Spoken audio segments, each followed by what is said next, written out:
वालेकुम दोस्तों, मौजूद में कुछ जानते हैं। खैबर पख्तूनख्वा की सियासत के अंदर एक नया टर्न आया है और जनाब ये जो खींचातानी चल रही थी अली अमीन गंडापुर की और पाकिस्तान तहरीक इंसाफ, क्योंकि इस वक्त मुझे ऐसे लगता है अली अमीन गंडापुर एक एंड पे खड़े हैं और पाकिस्तान तहरीक इंसाफ दूसरे एंड पे खड़ी है और जनाब दोनों ही एक दूसरे के मुंह लाल कर रहे हैं। मौजूदा सूरत हाल में जनाब वो एक रिपोर्ट जो जारी की गई थी जनाब काजी अनवर साहब की तरफ से, जिनको एहतसाब कमेटी का चार्ज दिया गया था और उनके साथ दो अरकान और थे जिनमें शाह फरमान साहब भी मौजूद थे। जनाब उस एहतसाब कमेटी की एक रिपोर्ट में, जिसका जिक्र मैंने आपके साथ कल किया था, जिसके तहत बाबर सलीम स्वाति साहब को क्लीन चिट मिल गई थी और बाबर सलीम स्वाति साहब वही शख्सियत हैं जो कि इस वक्त खैबर पख्तूनख्वा की असम्बली के स्पीकर भी हैं और मुमकिना तौर पर अली अमीन गंडापुर को वजारत आला से हटाए जाने की सूरत में बाबर सलीम स्वाति साहब जनाब वजारत आला के उम्मीदवार भी हैं। तो जनाब वो रिपोर्ट जिसके अंदर बाबर सलीम स्वाति साहब को क्लीन चिट दी गई थी, उस रिपोर्ट के ऊपर भी एतराजात सामने आ गए हैं। यानी अली अमीन गंडापुर साहब की सियासत यहां पर अब रंग दिखाती हुई नजर आ रही है और एतराजात उस रिपोर्ट के ऊपर सामने आ रहे हैं जो कि एहतसाब कमेटी के सीनियर रुकन जनाब काजी अनवर साहब की तरफ से जारी की गई थी। वो एतराजात क्या हैं यकीनी तौर पर आप जानना चाहेंगे। अब ये भी जानना चाहेंगे कि खैबर पख्तूनख्वा की सियासत में होने वाली ये जो एकदम से बम्पी सी सूरत हाल डेवलप हो गई है, इसका अंजाम क्या होगा। और अब ये भी जानना चाहेंगे कि जनाब अली अमीन गंडापुर साहब जो हैं वो मौजूदा सूरत हाल में अब नया कौन सा पैंतरा लेने की जनाब पोजीशन में आ रहे हैं। और सबसे बढ़कर ये कि खैबर पख्तूनख्वा के अंदर जो इंतखाबी धांधलियों के इल्जामात आ रहे हैं और NA-18 जहां से जनाब उमर अयूब साहब ने इलेक्शन लड़ा था, उसका हलका जो खुलने के बाद मजीद कौन सी डेवलपमेंट्स हैं जो कि खैबर पख्तूनख्वा की सियासत में आ रही हैं, इस इंपॉर्टेंट सूरत हाल है जनाब और इसका जायजा लेना बहुत ही ज्यादा जरूरी है। बाबर सलीम स्वाति साहब स्पीकर हैं इस वक्त खैबर पख्तूनख्वा असम्बली में और इस वक्त अली अमीन गंडापुर के जो मुखालिफिन हैं उनके लिए जनाब वो एक उम्मीद की किरण है, क्योंकि उनका ये मानना है कि बाबर सलीम स्वाति साहब जब इक़्तिदार में आएंगे तो उसके बाद जो पैसे हैं, यकीनी तौर पर आजकल की जो सियासत है वो तरक्याती मंसूबों के नाम पर चलती है, तो जनाब ये गंगा उनकी तरफ बहना शुरू हो जाएगी। अब जो सूरत हाल सामने आ रही है उसमें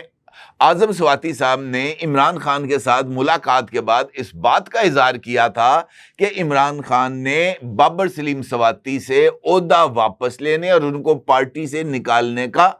हुक्म दे दिया। आजम स्वाति ने इमरान खान से मुलाकात के बाद इस बात का इजहार किया और उसके बाद ये जो एहतसाब कमेटी है इसके हवाले से आजम स्वाति का ये कहना था कि जनाब मैंने बाबर सलीम स्वाति के खिलाफ शिकायत जमा कराई हैं और वो शिकायत और वहां पर पेश किए जाने वाला एविडेंस इतना स्ट्रांग है कि बाबर सलीम स्वाति के लिए इक़्तिदार में रहना मुश्किल हो जाएगा। और उसके बाद आजम स्वाति ने अली अमीन गंडापुर के जनाब कसीदे पढ़े थे, जिससे ज़ाहिर हो गया था कि बाबर सलीम स्वाति के खिलाफ आजम स्वाति को अली अमीन गंडापुर इस्तेमाल कर रहे हैं। फिर 2 दिन पहले एक रिपोर्ट सामने आती है जिसमें बाबर सलीम स्वाति साहब को क्लीन चिट दी जाती है। इस प्लेटफॉर्म से वो खबर भी मैंने आपके साथ शेयर की थी और काजी अनवर साहब के दस्तखतों के साथ जारी होने वाला वो फैसला जिसके तहत बाबर सलीम स्वाति साहब को क्लीन चिट मिली थी वो भी मैंने आपकी खिदमत में पेश किया था। अच्छा, अब उसके बाद चूंकि ये एक 3 रुकनी कमेटी है जिसके अंदर जनाब काजी अनवर साहब भी मौजूद हैं और शाह फरमान साहब भी मौजूद हैं। अब ये जो पेशरफ्त है वो ये सामने आई है कि ये जो एहतसाब कमेटी है इसके अंदर भी इख्तलाफात और ज़राए ने इस बात का इंकशाफ किया है कि काजी अनवर की इस रिपोर्ट को जो कि जारी किया गया है वो एहतसाब कमेटी के दीगर अरकान की तरफ से मुस्तरद कर दी गई है और ये बात कही गई है कि काजी अनवर साहब के पास इस बात का इख्तियार ही नहीं था कि वो अपने बिहाफ पर कमेटी की रिपोर्ट को जारी करें। यानी ये जो रिपोर्ट बाबर सलीम स्वाति साहब के हक में आई है इसके ऊपर एतराज़ात आ गए हैं और ये बात सामने आ रही है कि मामलात पर जो अंदरूनी रिपोर्ट्स है اس کو پبلک نہیں کیا جاتا بلکہ ان رپورٹس کو بانی chairman P T I Imran Ahmed Khan Niazi حال مقیم اڈیالہ جیل المعروف علامہ اڈیالوی کی خدمت میں پیش کیا جاتا ہے اور ان کی اپروول کے بعد صرف وہ جو فیصلہ ہے کہ اس کو رکھ لو اس کو نکال دو صرف اس حد تک فیصلہ صادر کیا جاتا ہے، جبکہ قاضی انور صاحب نے جو رپورٹ پبلک کی ہے اس کے نتائج خیبر پختونخوا کی سیاست پر بہت ہی زیادہ سنگین انداز سے مرتب ہوں گے۔ اچھا، اب جو ڈیولپمنٹ ہے اس کے مطابق اس رپورٹ کے بارے میں اعتراضات کے سامنے آنے کے بعد پارٹی میں جو اختلافات ہیں ان میں نہ صرف مزید شدت آئی ہے بلکہ پارٹی کے مزید حصے بکھرے ہونے کے امکانات پیدا ہو گئے ہیں۔ جس طرح میں نے آپ سے گزارش کی کہ علی امین گنڈا پور صاحب اپنی سیاست کھیل رہے ہیں، بلکہ پاکستان تحریک انصاف میں اس وقت جو مختلف لوگ موجود ہیں، لیما خان ہیں، جناب بشرا بی بی صاحبہ ہیں، علی امین گنڈا پور ہیں، یہ تمام کے تمام لوگ اپنے اپنے گروپس کو لیڈ کرتے ہوئے نظر آ رہے ہیں، جس کی بنا پر پارٹی کے اندر اس وقت کوئی یکسانیت نہیں۔ شیر عبد المروت صاحب نے حالیہ دنوں میں بہت سارے انکشافات کیے ہیں اور انہوں نے اس بات کا بھی ذکر کیا ہے کہ خیبر پختونخوا کے اندر علیمہ خان کے حوالے سے بہت ہی زیادہ اعتراضات پائے جاتے ہیں۔ ابھی ریسنٹلی یہ خبر بھی سامنے آئی ہے کہ جناب علی امین گنڈا پور صاحب جو ہیں وہ بشرا بی بی کی گڈ بکس میں نہیں تھے، بلکہ جب یہ جو بشرا بی بی ہیں خیبر پختونخوا میں مقیم تھیں، وزیر اعلیٰ ہاؤس کی انیکسی میں مقیم تھیں، تو وہاں پر بھی جو بشرا بی بی تھیں ان کی علی امین گنڈا پور کے ساتھ جو تلخ کلامی ہے وہ ہوئی تھی، اور اس حد تک تلخ کلامی ہوئی تھی کہ علی امین گنڈا پور انیکسی سے نکلتے ہوئے جب وہ گاڑی میں بیٹھ رہے تھے تو تب وہ بشرا بی بی کے حوالے سے سخت زبان استعمال کر رہے تھے اور غصے کے اندر گاڑی کا دروازہ یوں کھینچ کے مارا انہوں نے ڈھم کی آواز کے ساتھ۔ اس طرح کی جو صورتحال تھی وہ وہاں پر ڈیولپ ہوئی۔ پھر جب بشرا بی بی کو گرفتار کیا گیا یہ جو توشہ خانہ کے حوالے سے اور 190 ملین پاؤنڈز کیس کا جب فیصلہ ہوا تھا، تو وہاں پر جب بشرا بی بی کو گرفتار کیا گیا تو وہ انیکسی جہاں پر بشرا بی بی موجود تھیں وہاں پر آ کر علی امین گنڈا پور نے اور ان کے وہ تمام ساتھی جو بشرا بی بی سے ناراض تھے یا بشرا بی بی نے ان کی دھلائی کی تھی، وہاں پر آ کر اس انیکسی میں جہاں پر بشرا بی بی مقیم تھی وہاں پر جشن منایا گیا تھا۔ اور آپ کو پتا ہے کہ علی امین گنڈا پور چونکہ شہد کے بہت زیادہ شوقین ہیں، بلیک لیبل شہد کے، تو وہاں پر جو شہد استعمال ہوا تھا بشرا بی بی کی انیکسی میں جہاں پر وہ رہ رہی تھی اور علی امین گنڈا پور وہاں پر جشن منا رہے تھے، تو بھرپور شہد کا استعمال ہوا۔ تو قصہ مختصر یہ کہ اب جو صورتحال ہے وہ کافی خیبر پختونخوا کی انٹرنل پالیٹکس میں ہو گئی ہے تبدیل۔ جس طریقے سے دوسرا فیکٹر آتا ہے یہ جو الیکشنز ہیں 8 فروری کے، وہاں پر دھاندلی کے حوالے سے، اور یہ بات بھی سب کو معلوم ہے چونکہ اس مرتبہ یہ جو انتخابات تھے یہ جوڈیشری نے اس کو سپروائز نہیں کیا تھا، بلکہ جو آر اوز تھے یا جو ایڈمنسٹریشن تھی، ڈپٹی کمشنرز وغیرہ، انہوں نے ان الیکشنز کے اندر آر اوز کے یعنی ریٹرننگ آفیسرز کے فرائض کو انجام دیا تھا۔ اور چونکہ گزشتہ 10 برس سے خیبر پختونخوا میں تحریک انصاف کی حکومت ہے تو وہاں پر یہ جو آر اوز لگائے گئے تھے وہ تمام کے تمام چن چن کر ایسے لگائے گئے تھے جو کہ پاکستان تحریک انصاف کی حمایت میں تھے، کیونکہ صوبائی گورنمنٹ وہاں پر موجود تھی۔ وہاں پر جو پشاور ہائی کورٹ بالکل ویسے ہی کام کر رہا تھا جیسے اسلام آباد ہائی کورٹ کام کر رہا تھا عمران خان کے لیے، اور جس طریقے سے ڈسٹرکٹ یہ جو پروونشل ایڈمنسٹریشن تھی وہاں پر بھی مکمل طور پر پی ٹی آئی کا کنٹرول تھا۔ ہر ایک بندہ 10 سال کے اندر چن چن کے وہاں پر ایسے لگائے گئے تھے جو کہ پی ٹی آئی سے تعلق رکھتے تھے، لہٰذا ایسے معاملات کے اندر ریزلٹس کا 100% غیر جانبدار ہونا قطعی طور پر ممکن نہیں تھا۔ اور یہی وجہ ہے کہ عمر ایوب خان صاحب کا انتخابی حلقے کو چیلنج کیا گیا۔ اگر آپ نتائج دیکھیں جو کہ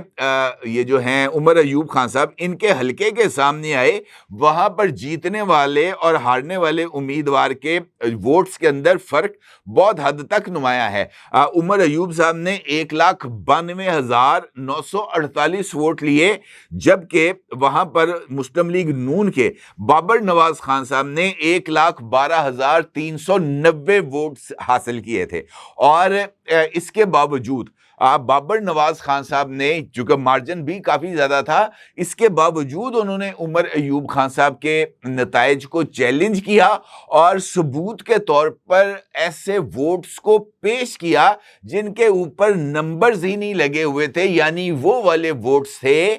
जो कि उमर अयूब को कास्ट किए गए थे, जो कि इलेक्शन कमीशन की तरफ से बैलेट पेपर जारी ही नहीं हुए थे। और इतना स्ट्रॉन्ग एविडेंस था जिसकी बुनियाद पर इलेक्शन कमीशन के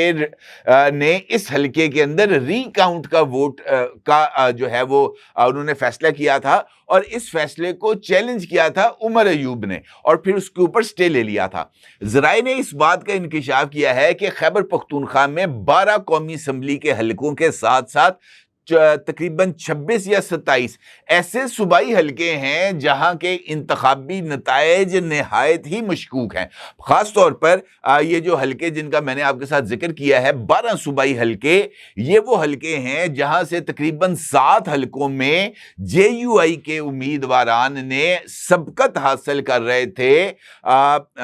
पाकिस्तान तहरीके इंसाफ के उम्मीदवारों के ऊपर, और 7 हलकों में जो मार्जिन ऑफ विक्ट्री है PTI का वो बहुत नैरो है। किसी जगह पर 700 है, किसी जगह पर 600 है, किसी जगह पर 150 है, किसी जगह पर 200 है। और ये वो हलके हैं जहां पर अगर रिकाउंटिंग के ऊपर स्टे ऑर्डर्स हैं, अगर यहां से ये वाले जो स्टे ऑर्डर्स हैं ये वकेट हो जाते हैं, और जिस तरीके से NA 18 उमर अयूब का हलका खुला है, ये बाकी 12 हलके खुल जाएं तो PTI की तो मकबूलियत का या फॉर्म 47 और फॉर्म 45 का जो बयानिया है वो तो 100% बढ़ के रह जाएगा। वहां पर तो जनाब बिल्कुल ही PTI का ही ये जो बयानिया है, ये मकबूलियत है, उसका जनाजा निकल जाएगा और मौलाना फजलुर रहमान साहब का बाबा ऊंचा हो जाएगा। अब चूंकि खैबर पख्तूनख्वा के अंदर जो PTI है वो 3 हिस्सों में तकसीम है, उनके अंदर इत्तेहाद नहीं है, और ये वो सूरत हाल है जिसकी बुनियाद पर एक दूसरे के जो ग्रुप्स के लोग हैं, अली अमीन गंडापुर का बाबर सलीम स्वाति मुखालफ है, बाबर सलीम स्वाति का आजम स्वाति मुखालफ है, आजम स्वाति का जनाब जो है अली अमीन गंडापुर के साथ दोस्ती है, अली अमीन गंडापुर का आतिफ खान मुखालफ है। वो अजीबो गरीब यहाँ पर कड़मस मचा हुआ है। इस चक्कर के अंदर ये जो धांधली की जो सीना गजट है ये अब निकल के बाहर आ रहे हैं। कोई कह रहा है कि फलां RO को फोन आया था फलां बंदे का, और उस चक्कर के अंदर ये जो 1200 था इसको जनाब 11,000 कर दिया गया। इस तरह का जो है ना वो सीन सामने आ रहे हैं। और अगर ये जो 12 हलके जिनका मैंने आपके साथ जिक्र किया है ये अगर खुल जाएं तो मौलाना साहब का जो नैरेटिव है इस वक्त पाकिस्तान तहरीके इंसाफ के खिलाफ, वो नैरेटिव तो बहुत ज्यादा हैवी हो जाएगा, और उस चक्कर के अंदर PTI का बेड़ा गर्क हो जाएगा। और ये 12 हलकों के ऊपर अब मुझे ऐसे लगता है ये पाकिस्तान तहरीके इंसाफ के अंदरूनी इख्तलाफात की बुनियाद के ऊपर, क्योंकि ये इख्तलाफात की बुनियाद पर जो इंफॉर्मेशन है वो PTI से लीक हो रही है JUI के पास, पीपल्स पार्टी के पास। जिस तरह मैंने आपको बताया कि अली अमीन गंडापुर ने उस इनेक्सी में जहां पर बुशरा बीबी रह रही थी वहां पर शहद पी के जश्न मनाया, तो ये इसी बात का इजहार है कि जनाब वहां पर सब कुछ ठीक नहीं है, और अब वहां से अंदर की बातें बाहर आ रही हैं। 12 हलकों के खुलने के बाद, जिस तरह NA 18 खुल रहा है, 12 हलके खुल जाएं तो जनाब PTI का तो और इमरान खान की मकबूलियत का तो सारे का सारा भेद खुल जाएगा। लिहाजा आने वाले दिन पाकिस्तान तहरीके इंसाफ और ख़ास तौर पर खैबर पख्तूनख्वा की पॉलिटिक्स में ना सिर्फ बहुत ज़्यादा हंगामा खेज होने जा रहे हैं, बल्कि ये जो लड़ाई इस वक्त अली अमीन गंडापुर कैंप और बाबर सलीम स्वाति कैंप के अंदर चल रही है, ये लड़ाई मुस्तकबिल के अंदर उन 12 हलकों के ऊपर असरअंदाज हो सकती है जो कि अब खुलने जा रहे हैं। और उन 12 हलकों में कौन किसके कैंप में है, ये जनाब सारी की सारी गेम चेंजर है। और मुझे ऐसे लगता है कि मुस्तकबिल की सियासत के अंदर ये जो 12 हलके हैं बहुत ही इंपॉर्टेंट रोल प्ले करने जा रहे हैं। अपनी राय का जरूर इजहार कीजिएगा। आपका बहुत शुक्रिया। अल्लाह हाफिज़।